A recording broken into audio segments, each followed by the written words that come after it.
မို့စခါမှုရောတာဘာတစ်ခုမှတည်တည်ချာချာရေးရမရှိဘူးလေပေါ်မှာတိုက်ဆောက်တယ်လို့ပဲပေါ့နော်ဟာနာစီနာရိုကဟာခီစီနိုင်တဲ့စကားကြောင့်အချင်းရရဲ့တည်တည်ချာချာမရှိဘဲနဲ့ဖူတာစီကတဲ့အာရူရောစုမတိချာမေရရဲ့အချင်းနေဆိုနာခုမို့စခါမှုရောနာဟာနာစီပါဆင်းရောစီနိုင်ဟိုကဤရောအဲ့လိုမျိုးပေါ့နော်မတိချာမေရတဲ့စကားလုံးတွေကိုတော့မယုံကြည်တာကကောင်းပါလေလေခီကခီရတာရောတာမြို့ရင်းနဲ့နှိမ့်တိုက်လိုက်တယ်လို့တိတ်ဆိတ်သွားတာပေါ့နော်ခီယူနီစီကနီနာတဲ့စာပစ်စကုနာရူရောစုရုတ်တရက်တိတ်ဆိတ်သွားပြီးတော့အထီးကျန်ဆန်းတဲ့ပုံစံမျိုးဖြစ်သွားတာပေါ့စိတ်တူကခိုင်တဲ့စီမတာကကိုကចောင်းသားတွေပြန်သွားတဲ့ចောင်းอ่ะပေါ့နော်ဟိကခီရတာရောစုတိတ်ဆိတ်ငြိမ်သက်သွားတာပေါ့အရင်ကတော့ចောင်းသားတွေနဲ့တုံးနေပေါ့နော်စူးညံပြီးတော့နောက်ကြတော့ပြင်းချောက်ချောက်ဖြစ်သွားတာပေါ့အာဘူရာဥရူဆိုတာကကြတော့အချိန်ဖြုံးတာအလုံးမလုံးပဲနဲ့လက်ရပြုတ်လောက်တာရှင်းတော့သူရရောချင်းတော့တိုချူတဲ့ဟာနာစီခွန်တာရီစီတဲ့ဂျီကန်ကိုမူရာနီစုလို့ဥမာပေါ့နော်အလုံးလုံးနေတဲ့အချိန်တွေမှာပေါ့နော်အလုံးလုံးနေတဲ့ထောတွင်မှာပဲစကားလက်ဆောင်ကြာပြီးပြောနေတာတို့ပေါ့နော်အချိန်ဖြုံးနေတာအချိန်တွေအလဲအတက်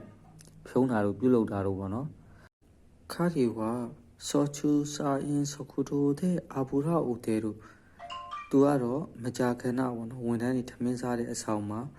လက်ရပြုတ်လို့နေပါတယ်အချိန်ဖြုံးနေပါတယ်မိစုနီနာငါစုအတိတ်ကိုအတိတ်မှာပဲထားခဲ့တာပေါ့နော်အတိတ်ကိုအတိတ်မှာပဲခြံထားခဲ့တာအတိတ်ကိုရေထဲမှာညှောချလိုက်တယ်လို့ပဲပေါ့နော်အတိတ်ကိုအတိတ်မှာပဲခြံထားခဲ့တာမိစုနီနာငါစုခါခုနီအာတာအာရာဆိုဤနာတို့စုပဲတဲ့ဝါစုတဲ့အတိတ်မှာဆင်ပြိုင်မှုတွေပေါ့နော်အကုန်လုံးမေးပြီးတော့ဤငောဤရောဤဝါနိုင်နောက်တော့ဘာမှမပြောတော့ဘူးခန်ကစတာခိုတိုဝါမိစုနီနာငါတဲ့ရံပြစ်ခဲ့တာတွေကိုတော့အတိတ်မှာပဲထားခဲ့ပြီးတော့ခိုရီခါယာဝနာခါယကုစီမဆောအခုကစားပြီးတော့တင်းမြဲနဲ့နေကြရအောင်နာမီနီနော်ရု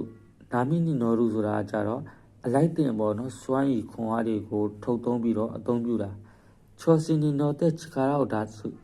အချိန်တွေကိုလိုက်ပြီးတော့ခွန်အားကိုသုံးချတာပေါ့ခွန်တို့ချီမှုကခိုဟန်ခါရချောစီနီနော်တဲ့ဆိုတော့ဒီအတင်းရပေါ့နော်နောက်ပိုင်းဆိုဒုတိယပိုင်းကြာမှာပေါ့နော်အချိန်တွေကိုလိုက်ပြီးတော့ခွန်အားတွေကိုထုတ်သုံးပြီးတော့ဆွေနိယူဆော့စတာနောက်ဆုံးမှာတော့ဘိုးဆွဲသွားခဲ့ပါတယ်ဟာနေကိုနော်ဘာစုဆိုတာကြတော့လွတ်လပ်နဲ့ ACC ပြုတ်လောက်တာဂျီယူတဲ့နော်ဘီဒကီရူရောစုလွတ်လပ် ACC ပြုတ်လောက်တာပေါ့နော်ခောဝါရောစင်ကဒူစုနာနော်တဲ့ဒီနေ့ကတော့မိဘတွေကအိမ်ဆောင်တဲ့အတွက်ကြောင့်မလို့ဟာနေကိုနော်ဘာစတဲ့အာဆိုပဲတို့ဥပမာဆိုရင် ACC နဲ့စော်ကစားလို့ရနိုင်ပါတယ်တဲ့ခောဝါခိုရီမာရဲ့တဲ့